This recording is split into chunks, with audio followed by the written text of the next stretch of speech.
সুপ্রিয় শিক্ষার্থীগণ, তোমাদের পর্যায় সারণীতে যে সমস্ত এমসিকিউ বিভিন্ন প্রতিযোগিতা পরীক্ষায় এবং ইন্টারমিডিয়েট পরীক্ষা আসার সম্ভাবনা, এক কথায় যে এমসিকিউ গুলো খুবই গুরুত্বপূর্ণ, বিভিন্ন বোর্ডে এসেছে এবং তোমাদের সময় আসবে, এগুলো হলো রসায়ন প্রথম পত্রের পর্যায় সারণী থেকে। এই প্রশ্নগুলো আমি কিছু লিখে রেখেছি, এখানে আছে 10টা প্রশ্ন। যদি ভালোভাবে 10টা প্রশ্ন তোমরা চিন্তা ভাবনা করে আয়ত্ত করার চেষ্টা করো, তাহলে তোমরা অবশ্যই কৃতকার্য হবে। দেখো, প্রথম প্রশ্নটা আছে গ্যাসীয় অবস্থায়, in gaseous state, at the gaseous state, এক মোল পরমাণুতে 1 মোল ইলেকট্রন যুক্ত হলে,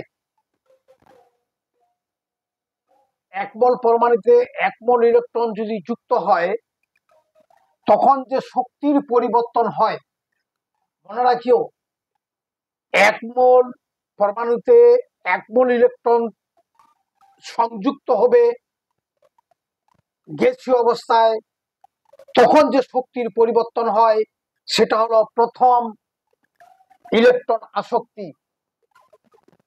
অর্থাৎ প্রথম ইলেকট্রন আসক্তি হলো গ্যাসীয় অবস্থায় 1 মোল পদার্থ মৌলে 1 মোল ইলেকট্রন সংযুক্ত হতে যে শক্তির পরিবর্তন, ওটা হলো 1 আয়নীকরণ ইলেকট্রন আসক্তি, প্রথম ইলেকট্রন আসক্তি। এক কথায় প্রথম ইলেকট্রন আসক্তি, ওটা প্রথম ইলেকট্রন আসক্তি হবে, ইলেকট্রোনেগেটিভিটি হবে না, দ্বিতীয় ইলেকট্রন আসক্তি হবে না, দ্বিতীয় আয়নাইজেশন পটেনশিয়াল হবে না, হবে প্রথম ইলেকট্রন আসক্তি। এই হলো, এই সঙ্গে ইলেকট্রন আসক্তি কাকে বলে সংজ্ঞাটাও হয়ে গেল। এবার দেখো 2 নাম্বার, কোন মৌলটি আয়নীকরণ শক্তি সবচেয়ে কম? দেখো, lithium, sodium, potassium, rubidium, caesium এবং ফ্রান্সিনিয়াম, এই মৌলগুলো উপর থেকে নিচে আসলে আস্তে আস্তে আয়নীকরণ শক্তি কমতে থাকে। এখানে আছে রুবিডিয়াম, সিজিয়াম, স্ট্রোনসিয়াম এবং বেরিয়াম, আয়নীকরণ শক্তি সবচেয়ে কম, সবচেয়ে নিচে হচ্ছে সিজিয়াম। অতএব সিজিয়ামের আয়নীকরণ শক্তি সবচেয়ে কম, সিজিয়ামের 502 কিলোজুল পার মোল। এবার দ্বিতীয় আছে নাইট্রোজেন এবং অক্সিজেনের ক্ষেত্রে পর্যাবৃত্ত ধর্মের ব্যতিক্রম দেখায়, সেটা কি ইলেকট্রন আসক্তি, আয়োনাইজেশন পটেনশিয়াল,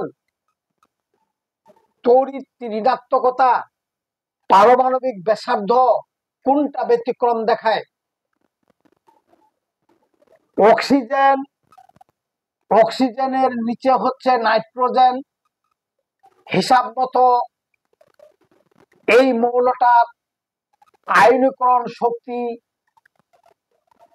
বেশি হওয়ার কথা, নাইট্রোজেনের কম হওয়ার কথা, কিন্তু নাইট্রোজেনের আয়নীকরণ শক্তি বেশি, কারণ নাইট্রোজেনের বেলায় পি এক অর্ধপূর্ণ হবে, পি ওয়াই এবং পি জেড প্রত্যেকটাতে একটা করে একটা ইলেকট্রন আছে, অর্ধপূর্ণ। এই জন্য এর আয়নীকরণ শক্তি পর্যাবৃত্ত ধর্মের এটা একটা ব্যতিক্রম। নাইট্রোজেনের আয়নীকরণ শক্তি বেশি অক্সিজেনের তুলনায়, কিন্তু নিয়ম ছিল তার কম হওয়া কথা ছিল, কিন্তু নাইট্রোজেনের অর্ধপূর্ণ হওয়াতে নাইট্রোজেনের আয়নীকরণ শক্তি বেশি, এটা একটা পর্যাবৃত্ত ধর্মের ব্যতিক্রম। 4 নম্বরটা হলো নিচের কোনটির আয়নীকরণ শক্তি সবচেয়ে কম শক্তি লাগে? সেটা ক্যালসিয়ামের ইলেকট্রন ক্যালসিয়াম আয়ন করতে, ম্যাগনেসিয়ামকে আয়নীকরণ করতে, সোডিয়ামকে আয়নীকরণ করতে, এটার মধ্যে কোনটা সবচেয়ে কম শক্তি লাগে? সেটা কম শক্তি লাগে সোডিয়ামের, কারণ এ আছে এক নম্বর গ্রুপের লিথিয়ামের পরেই সোডিয়ামের স্থান। লিথিয়ামের সবচেয়ে বেশি আয়নীকরণ শক্তি বেশি, তার চেয়ে কম। আর এই সিরিজে ক্যালসিয়াম এ হলো মৃৎক্ষার ধাতু, ম্যাগনেসিয়াম এটাও দুই নম্বর গ্রুপের মৌল, এবং সোডিয়ামটারে হলো আয়নীকরণ শক্তি। এইগুলোর মধ্যে সোডিয়ামের কম লাগবে। 5 নম্বর, কোনটি আয়োনাইজেশন এনার্জি সবচেয়ে বেশি কোনগুলো? এখানে আছে পটাশিয়াম, সোডিয়াম, সিজিয়াম, রুবিডিয়াম। এটার মধ্যে আয়োনাইজেশন পটেনশিয়াল বা আয়োনাইজেশন এনার্জি বা আয়নীকরণ বিভব কোনটার সবচেয়ে বেশি? আমরা দেখব এই পটাশিয়ামের উপরে আছে সোডিয়াম, তার নিচে আছে পটাশিয়াম, তারপরে নিচে আছে রুবিডিয়াম এবং সিজিয়াম। তাহলে এই সোডিয়ামের এখানে সবচেয়ে বেশি, কারণ লিথিয়ামের পরে সোডিয়ামের স্থান। এবং একটা সিরিজ তোমরা মনে রাখিও, লিথিয়ামের আয়নীকরণ শক্তি lithium, sodium, potassium, rubidium, caesium.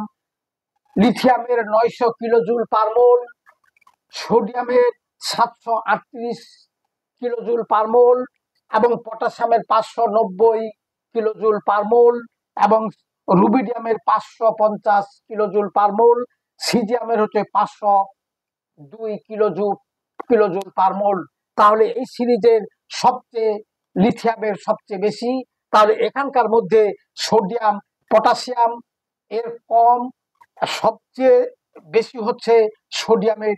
Caesium, potassium, rubidium এর মধ্যে সোডিয়ামের 738 এই বেশি এই সিরিজের মধ্যে।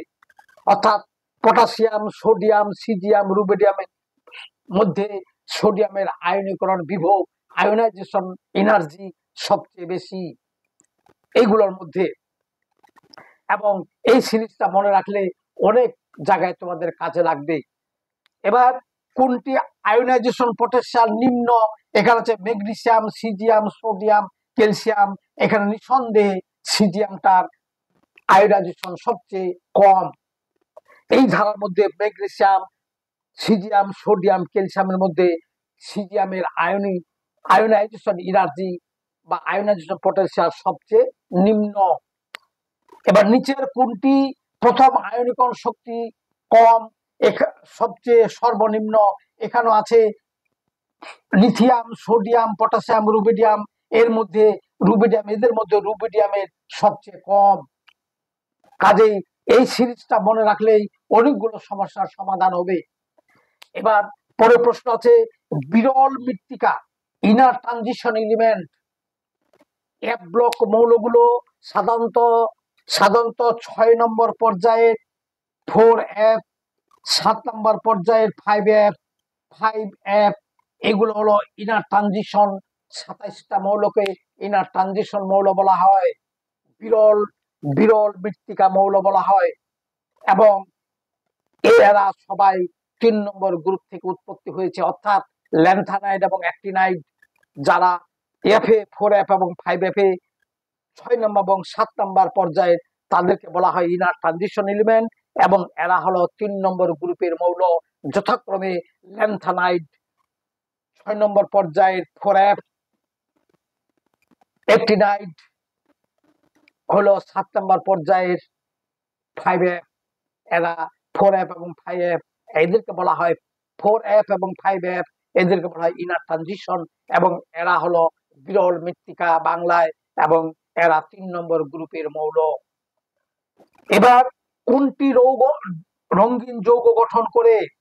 Magnesium chloride, calcium chloride, cuprous chloride, scandium chloride. এর মধ্যে কোবাল্ট ক্লোরাইড এটা রঙিন যৌগ, কারণ কোবাল্টের পারমাণবিক সংখ্যা হলো 27, A28, এর 2টা ইলেকট্রন 7টি বেজোড় ইলেকট্রন থাকবে। এটা এটা হলো ট্রানজিশন এলিমেন্ট, অর্থাৎ এটা হলো ডি ব্লক মৌলের এটা হলো অবস্থান্তর মৌল। ওইগুলো যেগুলো ডি থাকবে অপূর্ণ, এখানে ম্যাগনেসিয়াম ক্লোরাইড হবে না। কিপ্রাস ক্লোরাইড একটা ইলেকট্রন করলে 3D10 হবে। স্ক্যান্ডিয়াম 3টা ইলেকট্রন চলে গেলে 3D0 হবে। এই কোবাল্ট একমাত্র রঙিন যৌগ এখানে গঠন করতে পারে। কোন আয়নটি রঙিন যৌগ গঠন করে?